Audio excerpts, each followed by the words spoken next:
The moment I stepped out of the cab and onto the driveway, the winter air hit me like a reminder of how long I'd been away.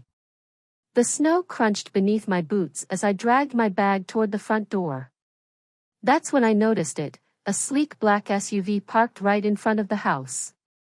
The kind of car that didn't belong in our quiet, lived-in driveway. I paused, staring at it longer than I should have. It was spotless despite the weather, not a trace of salt or dirt. My pulse quickened, though I wasn't sure why.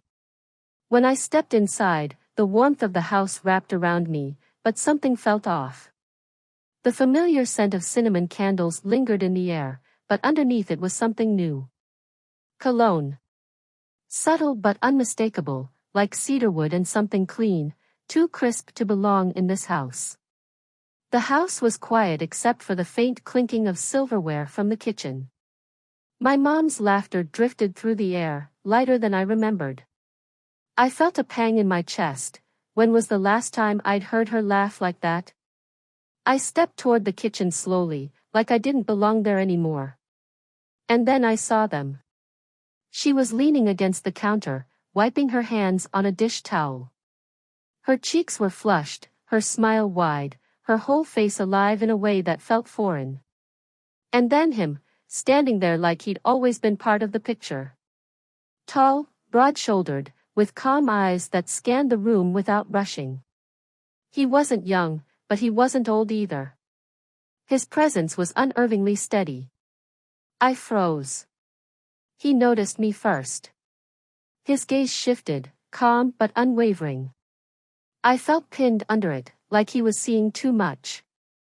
I forced myself to breathe and walked past them toward the stairs, murmuring something that sounded like a greeting but meant nothing. My mom's voice followed me, cheerful and oblivious as she called out something about dinner.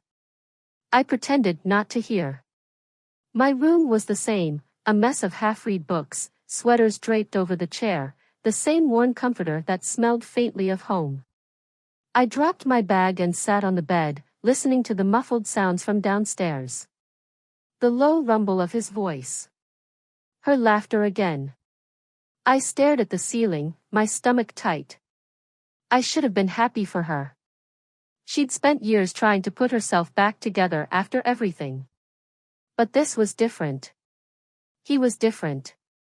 The SUV, the cologne, the confidence in the way he moved, it all felt too intentional. Too perfect. Like someone stepping into a role they'd rehearsed 1,000 times. I shook my head, trying to brush it off. But no matter how hard I tried, the tension followed me like static in the air. Even as I lay there in the dim light of my room, staring at the familiar ceiling, one thought anchored itself in my mind, heavy and unshakable. This wasn't home anymore. Not the way it used to be. And somehow, I knew things would never feel the same again. The next morning felt off before I even opened my eyes. The muted hum of movement downstairs drifted up through the floor, cabinet doors opening, footsteps crossing the kitchen, the soft rush of water from the tap. For a second, I forgot where I was. Then everything came back in a wave, the new car, the cologne, the low voice that didn't belong. I lay there for a few moments, listening to the quiet rhythm of the house. My mom had already left for her meeting. I'd heard her soft goodbye at dawn before she slipped out. I thought I'd fall back asleep, but I didn't. The house felt different without her. Hollow. Like someone rearranged all the familiar pieces into something foreign. I finally forced myself out of bed and made my way to the kitchen, hoping to grab some coffee and retreat before I had to make small talk. But as soon as I stepped in, he was there, standing by the window, his back to me, watching the morning snow fall outside. I froze, but he didn't turn. I could see the steam rising from the cup in his hand, the slight shift of his shoulders as he breathed. It was such a normal scene, yet everything about it felt deliberate. I walked to the counter, grabbed a mug, and poured the coffee, hyper-aware of every sound, the clink of the mug, the scrape of the spoon. I kept my gaze low, hoping he'd leave. He didn't. The silence stretched thin between us, like a wire pulled too tight. I told myself I was imagining it, that the tension wasn't real. But I could feel it. Heavy. Invisible but undeniable. I leaned against the counter, taking a sip of coffee. The warmth spread through me, but it didn't help. He finally moved, setting his mug down with a soft thud and stepping toward the sink. The shift in the air as he passed felt like static against my skin. Out of the corner of my eye, I caught a glance at his reflection in the window, the sharp line of his jaw, the calm focus on his face. His expression wasn't harsh, but there was something in it, an intensity, maybe, or something quieter that I couldn't quite place. I kept staring at the coffee swirling in my mug, willing the moment to pass. Then he spoke. "Nice morning." His voice wasn't loud. It was steady, measured. I nodded, not looking up. "Yeah." The word came out flat, distant. Another pause. The sound of water running as he rinsed his cup, the steady rhythm of droplets against porcelain. My shoulders stayed stiff, bracing for something, for what, I didn't know. Finally, he turned and walked past me, the heat of his presence lingering even after he was gone. The door to the hallway creaked softly, then clicked shut behind him. I let out a breath I hadn't realized I was holding. The quiet returned, but it felt even louder without him there. I finished my coffee and stared at the empty sink. The house was supposed to feel familiar, like a place where I could breathe, where nothing unexpected ever happened. But now it felt like I was standing in someone else's home, playing a part one hadn't rehearsed. I thought about going back to my room, burying myself under the blankets and pretending I hadn't come downstairs. But that felt childish. Besides, I needed to clear my head. I grabbed my coat and slipped out the back door into the cold. The air was sharp and clean, biting against my skin, but it was better than the suffocating stillness inside. The snow crunched beneath my boots as I made my way to the far end of the yard, where the bare trees stood like sentinels against the sky. The chill helped. Out here, with nothing but the wind and the distant hum of the neighborhood, I could almost forget the uneasy quiet of the kitchen. Almost. But when I closed my eyes, I could still feel it, that moment when he stood too close, when the room felt too small. It wasn't what he said. It wasn't even what he did. It was the way his presence filled the space, turning something simple into something else entirely. Something I didn't have the words for yet. The cold from outside clung to me as I stepped back into the house. I wiped the melting snow from my sleeves and hesitated in the hallway. The warmth should have been comforting, but it wasn't. The quiet hum of the heater felt too loud in the empty space. I made my way toward the living room, my footsteps soft against the floorboards. I wasn't trying to avoid anyone. Or maybe I was. I couldn't tell. The house wasn't supposed to feel this small. I reached for my phone on the side table and caught a glimpse of movement. He was there, standing by the window. I hadn't noticed him at first, he was so still, as if he'd blended into the background. He didn't turn. Just stood there, looking out at the snow-covered yard. His silhouette was calm, almost peaceful, but something about it made my pulse quicken. I could have left. I should have. But instead, I stayed. I moved toward the couch, stopping a few feet away. The tension between us wasn't loud, it was quiet, the kind of weight you only notice because it presses on you from all sides. I stared out the window too, trying to see what he saw. Bare trees swayed slightly in the cold wind, branches heavy with snow. I focused on the stillness outside, willing my mind to clear. It didn't. The room felt too warm. My pulse thrummed in my ears, loud and steady. Without looking away from the glass, I felt his attention shift. The weight of it pressed against my skin, subtle but impossible to ignore. I told myself it wasn't real, just a trick of my overactive mind. But when I finally glanced sideways, his eyes met mine, steady, unwavering. The air in the room thickened. Neither of us moved. My heart raced, each beat louder than the last. I don't know why I didn't leave. I should have. But something held me there, something I didn't have a name for. Time stretched thin, seconds blending into something heavier. Then the space between us shifted, invisible but undeniable. Before I knew it, we were close, too close. I felt the heat of his presence, the way the air between us seemed to pull tighter. My breath caught, and for one suspended second, the world outside ceased to exist. His hand brushed mine, not deliberate, but not an accident either. The touch was light, barely there, but it sent a shiver down my arm. I should have stepped back. Instead, I stayed. The kiss wasn't planned. It wasn't anything at all until it happened. It was quick, a whisper of contact that burned longer than it should have. By the time I pulled away, my chest felt tight, my mind a storm of fragmented thoughts. I didn't look at him. I couldn't. I backed away slowly, my knees weak.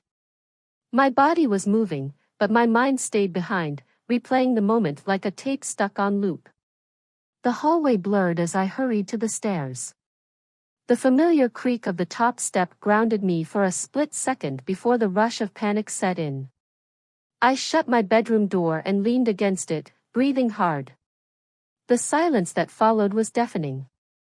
The weight of what had just happened pressed down on me, sharp and heavy. I pressed my palms against my face, trying to block out the memory, but it was useless. The moment was seared into me, his touch, the way time had stood still. I slid down to the floor, my back against the door. I knew what had happened wasn't something I could undo. The line had been crossed. And no matter how much I wanted to pretend it hadn't, everything was different now. The next day, I woke up with a weight in my chest that made it hard to breathe. The winter light seeped through the curtains, pale and cold. I stayed in bed longer than usual, staring at the ceiling, hoping the day could pass without me. But I knew it couldn't. The world kept moving, even when I wanted to stay still. I forced myself to get up and shower, letting the scalding water run over me, trying to scrub away the memory of yesterday. I told myself it was nothing, a mistake fueled by silence and proximity. It didn't mean anything, at least, that's what I needed to believe. By the time I stepped out of the house, the cold was biting, but it cleared my mind. I walked without direction, my boots crunching against the frozen pavement. The small town felt sleepy, familiar. Couples with coffee cups strolled down the sidewalks, their laughter rising in the cold air. A shopkeeper swept the front of his store, nodding at me as I passed. Everything looked the same as it always had. I stopped at a small cafe near the end of Main Street. The windows were fogged from the warmth inside, and the smell of fresh pastries hit me as I walked in. It was the kind of place where nothing ever changed, where you could hide in plain sight, surrounded by strangers but invisible to all of them. I ordered a black coffee, even though I hated how bitter it tasted. The warmth of the cup in my hands was grounding. I took a seat by the window, watching the world outside move on, like mine hadn't just tilted off its axis. I pulled out a book from my bag, a novel I'd been trying to finish for weeks, but the words blurred together. My eyes kept drifting to the reflection in the glass, scanning faces that weren't there, expecting to see him. But of course, I didn't. He was at home, where I wasn't. Where I couldn't be. An hour passed. Maybe more. I barely noticed. I just needed to stay out long enough for the knot in my stomach to unravel. But it didn't. When I finally left the cafe, the wind had picked up, blowing loose snow in swirls down the street. I pulled my coat tighter and turned toward home, my steps slower than before. Part of me didn't want to go back. But I couldn't avoid it forever. The house was quiet when I returned, the kind of quiet that wraps around you like a thick blanket and makes your heart feel too loud. His coat was still on the hook by the door. The smell of coffee lingered faintly in the air. He was somewhere inside. I didn't want to know where. I slipped upstairs, closing the door to my room as softly as I could. The walls felt closer somehow, like they were leaning in. I dropped onto my bed, staring at the ceiling again, listening to the ticking of the clock on my nightstand. Minutes dragged by, and the weight of my thoughts grew heavier. I replayed everything in my mind, the brief touch, the heat of the moment, the sound of my heartbeat pounding in my ears. No matter how many times I told myself to let it go, the memory stayed sharp, cutting through every attempt at normalcy. I opened my book again, forcing my eyes over the lines, willing myself to escape into someone else's story. But the words slipped away, replaced by the silence between pages. Eventually, I gave up and let the book fall closed. My room felt suffocating. I opened the window just a crack, letting the cold air bite through the warmth. The chill prickled my skin, but it was better than the haze of my own thoughts. Outside, the sky was dimming, soft shades of gray and gold as the day slipped into evening. The hum of the heater kicked on again, filling the room with its steady rhythm. I closed my eyes, trying to lose myself in the sounds of the house, the creak of the floorboards, the distant hum of the refrigerator. Familiar sounds that had always made me feel safe. But now, even those sounds felt different. I hadn't heard his footsteps since I'd been home, but I felt his presence like a shadow, lingering at the edges of everything. I told myself I was imagining it, that I was making it bigger than it was. But the truth settled somewhere deep, like an ache that wouldn't fade. No amount of cold air or bitter coffee could change what I'd done, or the part of me that didn't want to forget. Part 5. Deceptive calm. The next morning felt deceptively normal. The soft hum of the coffee machine in the kitchen, the faint clatter of a spoon against ceramic, sounds I'd grown up with.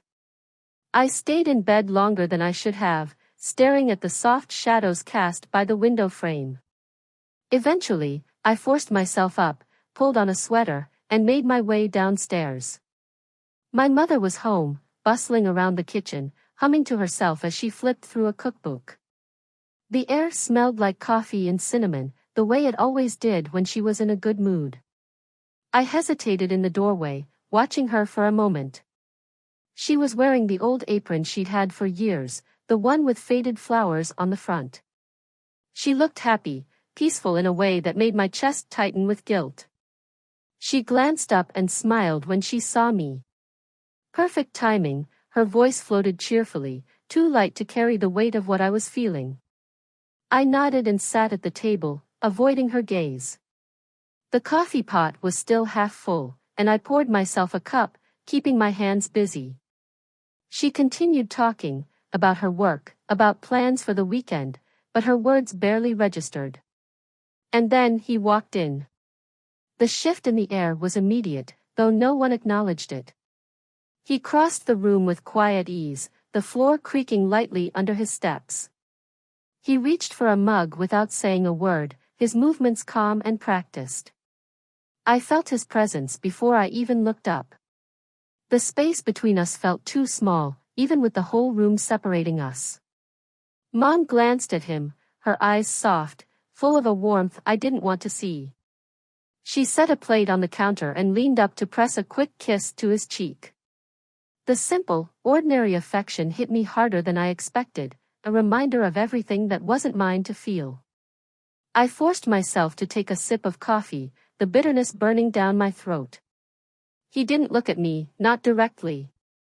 But there was something in the air, something unspoken but thick enough to suffocate. Mom sat down across from me, resting her elbows on the table and smiling like the morning was perfect. "We should have a family dinner tonight," she said, oblivious to the storm brewing under the surface. "Just the three of us. Something simple, maybe pasta?"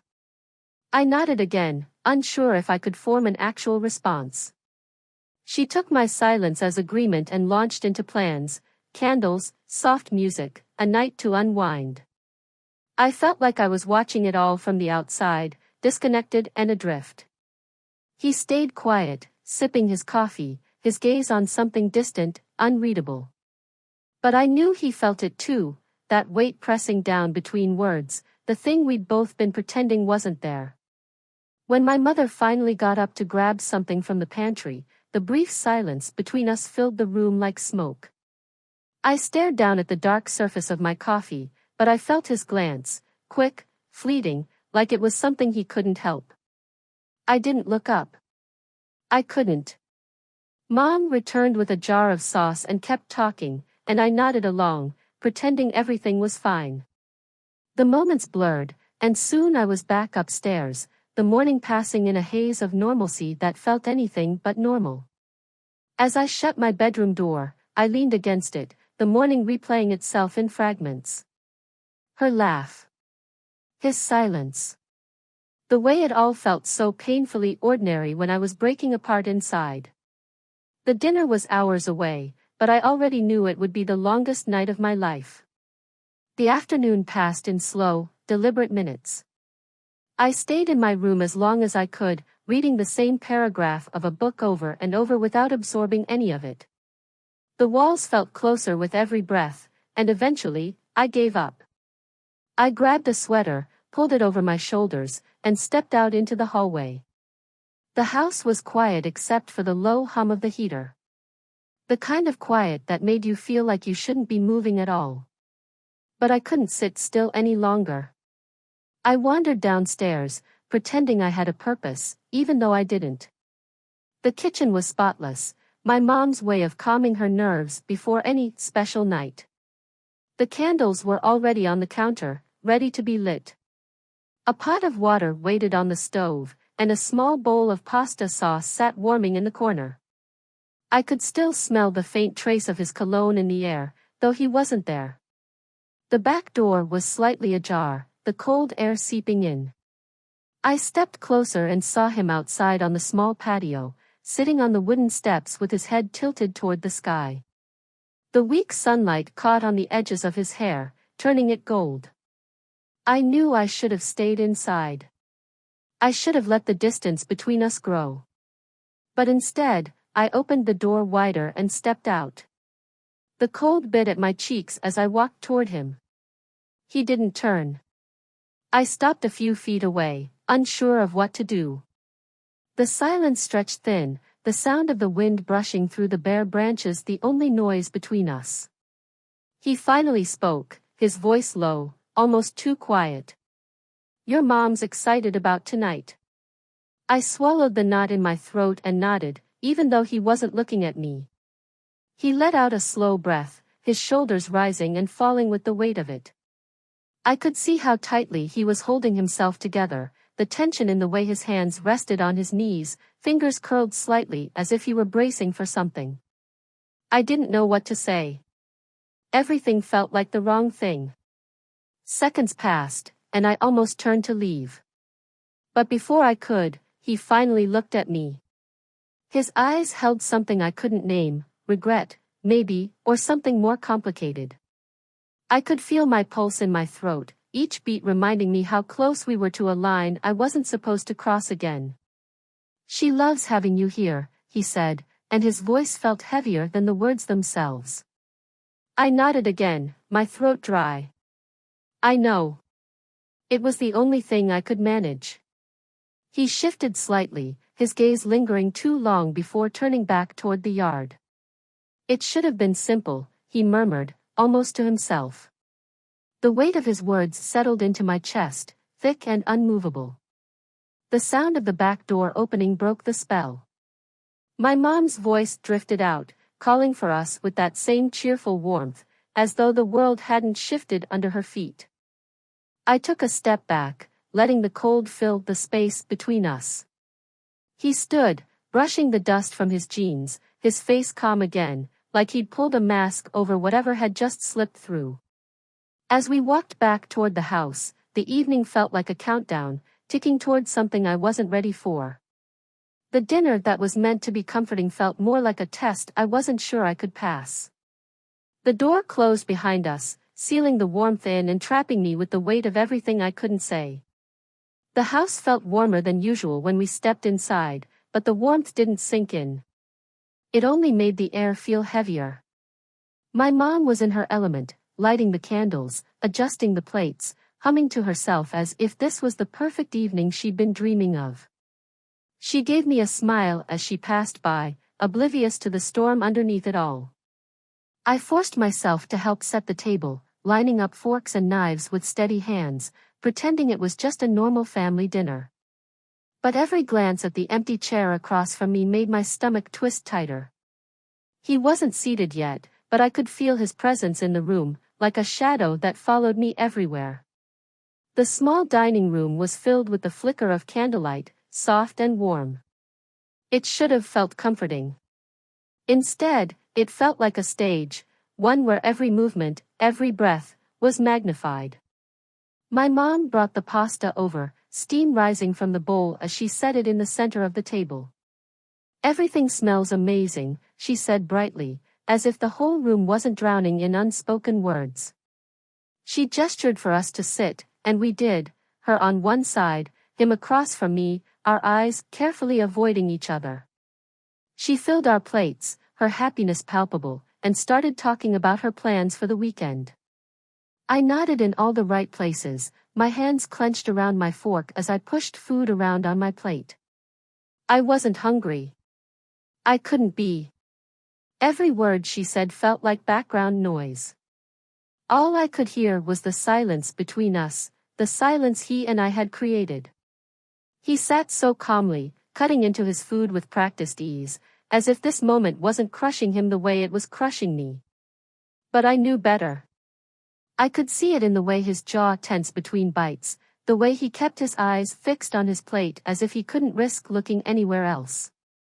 My mom reached for the wine bottle and poured herself a glass. "To us," she said with a smile, raising her glass. She looked between us, waiting for us to follow her lead. I forced a small smile and lifted my glass, the rim trembling slightly in my hand. He raised his too, his movements slow and deliberate, like he was afraid of breaking the fragile moment. "To us," I echoed, the words barely making it past the knot in my throat. She clinked her glass against mine, then his, completely unaware that she was toasting to a scene held together by frayed edges. The next few minutes dragged by, each second punctuated by the soft clink of silverware. My plate stayed full, the food growing cold as I stared at it. I could feel her eyes on me occasionally, watching the way I picked at my food, but I gave her nothing to hold on to. Eventually, she got up to grab something from the kitchen, humming as she left the room.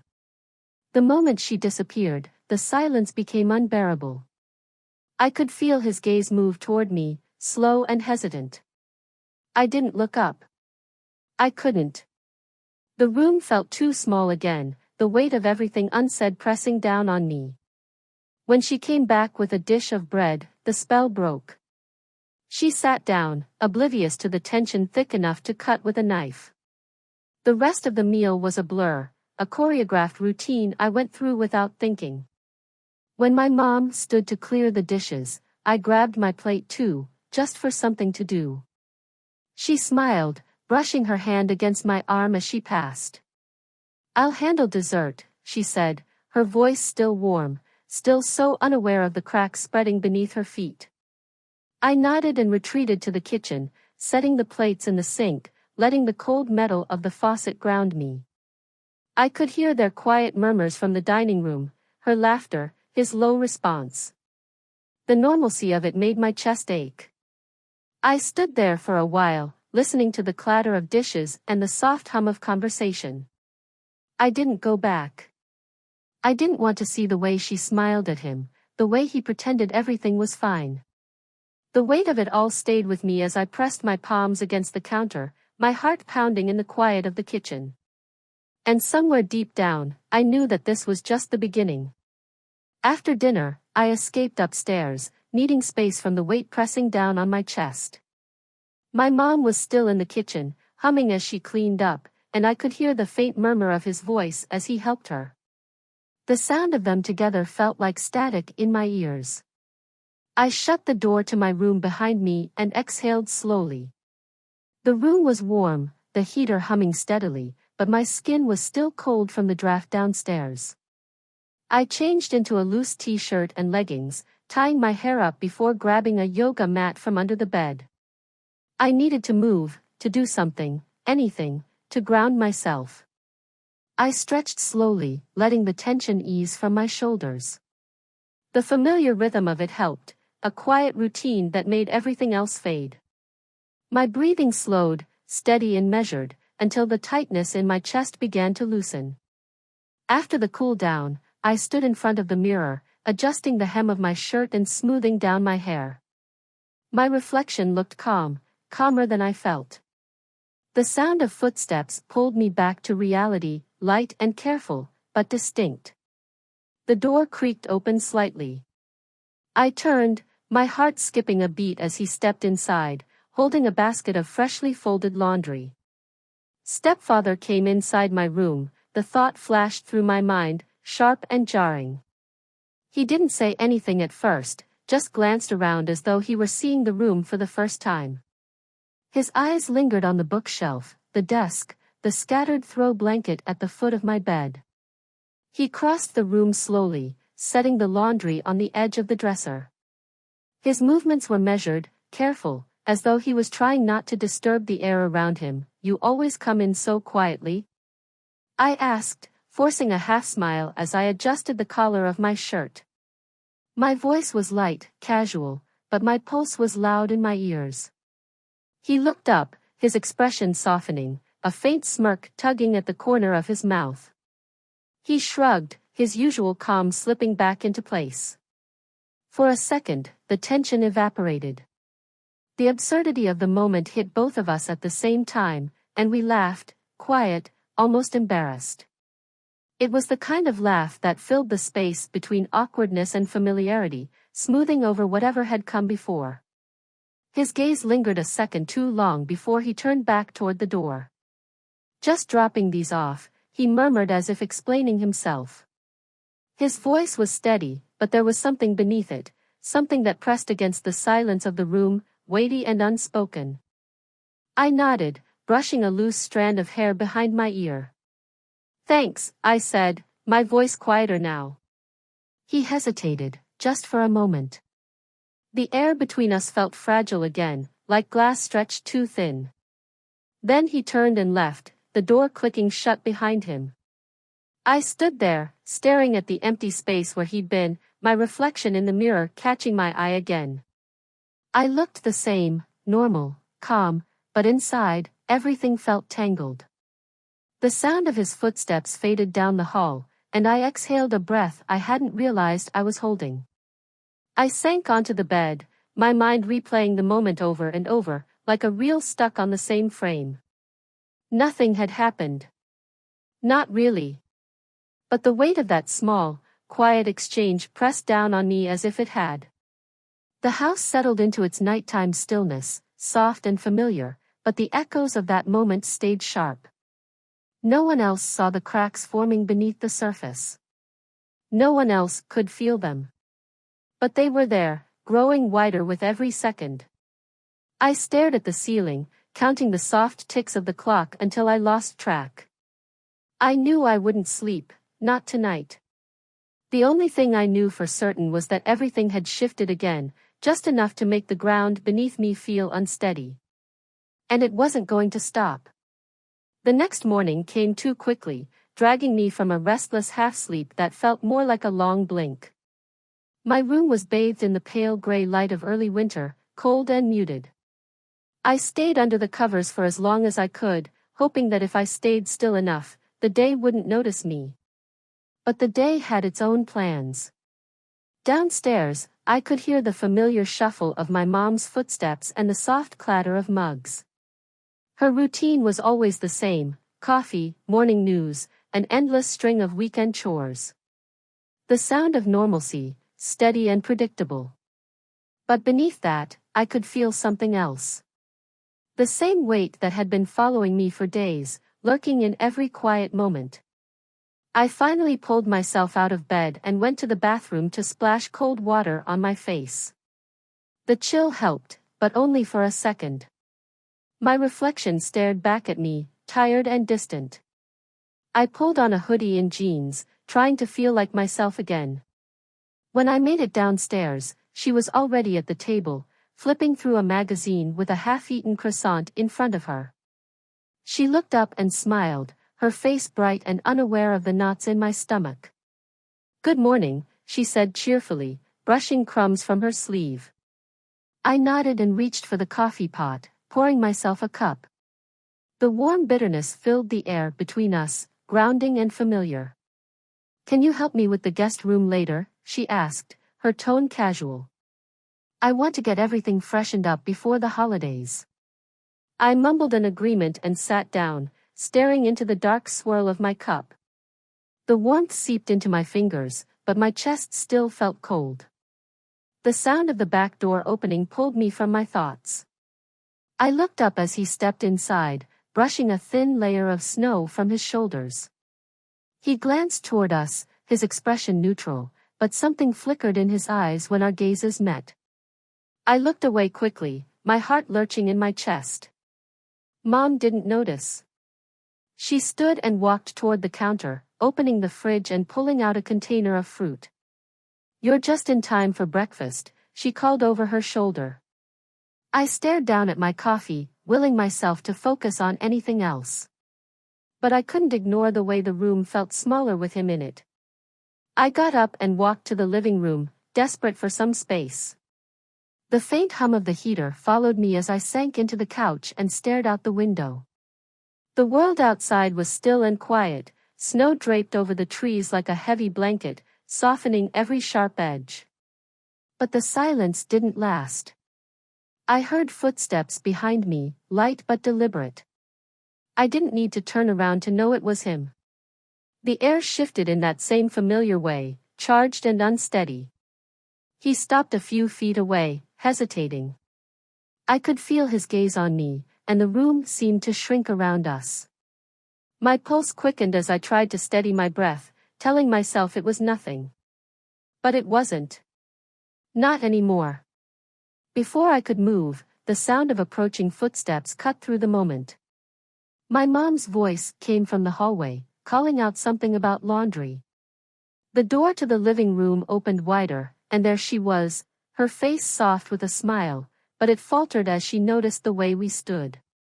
Her gaze flickered between us, confusion slowly giving way to something else. The silence thickened, stretching out like a rubber band about to snap. Her expression shifted, eyes narrowing as she took in the distance, or lack of it, between us. I saw it hit her all at once, like a slow unraveling of understanding. The way her smile faded, the way her hand tightened slightly on the doorframe. My heart plummeted. "You two okay?" Her voice was calm, but there was something beneath it, a quiet, razor-thin edge. I opened my mouth, but no words came out. The weight of the unspoken truth pressed against my chest, suffocating. He stepped back, clearing his throat, but the damage was done. The way he moved too carefully, the way I stayed too still, it told her everything she needed to know. She stared at us for a long moment, as if trying to piece together a puzzle she didn't want to finish. Then she turned and walked away without another word. The soft sound of her footsteps faded down the hall, but the echo of that moment stayed behind, sharp and unforgiving. I stayed rooted to the spot, the world tilting beneath me. There was no way to take it back. No way to explain away what she had seen, or what she knew now. The room felt hollow in her absence, but the weight of her unspoken realization filled every corner. Somewhere deep down, I knew nothing would ever be the same.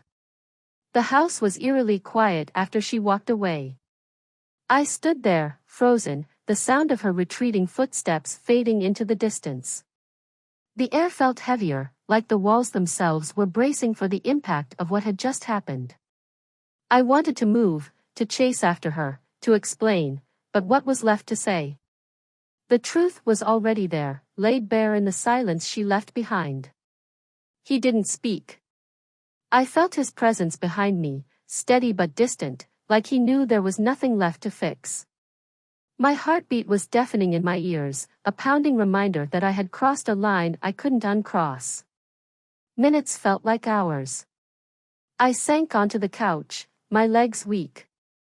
The room was dim, the late afternoon light casting long shadows across the walls. I stared at the window, watching the branches sway outside, their fragile shapes bending under the weight of the wind. The quiet was broken by the sound of the front door opening and closing. I didn't even have to look to know she was gone. Her keys no longer sat on the table by the door. The cold winter air that drifted in told me everything. Panic crept up my spine, an ache that tightened around my chest. I stood, unsure of what to do. My phone sat on the side table, the screen dark, waiting for a message that wouldn't come. My stomach twisted at the thought of what she might be thinking, what she was planning. But just as quickly as the panic came, it shifted, replaced by something quieter, heavier. Regret. I heard the sound of his footsteps moving closer, slow and deliberate. He stopped a few feet away. The space between us felt infinite, filled with things neither of us could say. Finally, I spoke, my voice raw and quiet. "She'll never forgive me."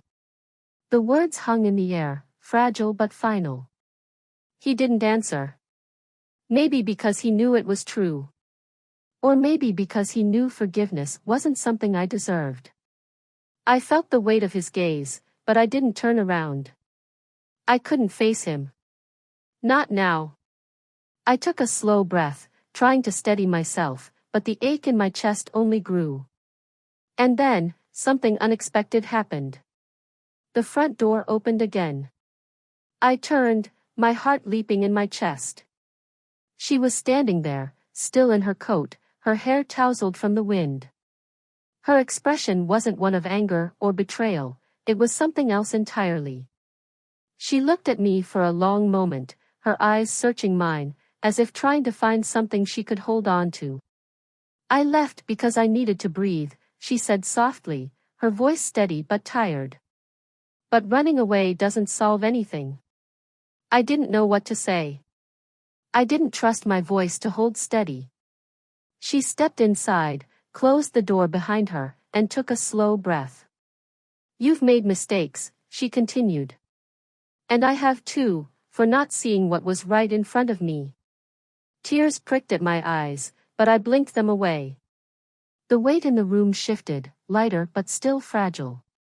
She wasn't forgiving me. Not yet. But she was giving me something else, a chance to try. She turned to him, her gaze steady. "You don't belong here anymore." His shoulders stiffened, but he didn't argue.